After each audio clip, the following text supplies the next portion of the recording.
Şu an durgunluk var. Şu an aşırı bir durgunluk var. Tabii bu da bizden ziyade noteri etkiliyor, eksper etkiliyor. Yani zaten bu kısır bir döngü zaten. Bugün bizde oldu mu onlara gidiyor, onlarda oldu mu notere gidiyor, noterde oldu mu farklı yerlere gidiyor.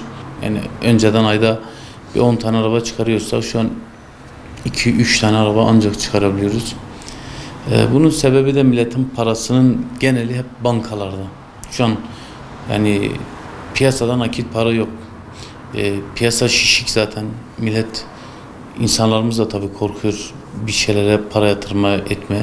2023'ün 10. ayına kadar aşırı derecede şişmişti. Mesela 1.900'e aldığımız araçlarımız vardı. Emsali tabii o zamanlar 2 milyon üzeri emsali olmayan arabalardı. 10. aydan sonra tabii aşırı bir gerilenme oldu. Şu an mesela o araçların emsali 1.650, 1.700'e kadar var. Yani hemen hemen bir 2 milyonluk arabada bir 405 milyarlık bir gerileme oldu. Ya son zamanlarda, son bir 45 günlük süreçte aşırı bir düşüşlük var. Çalışmalarımız var. İkinci el piyasası gittikçe her gün ivmeyi kaybediyor.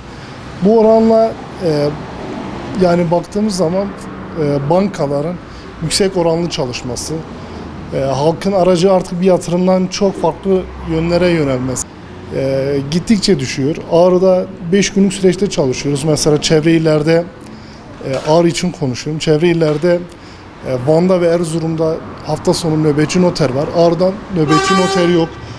Yani büyük bir oto pazarımız olmasına rağmen hafta sonları çalışamıyoruz.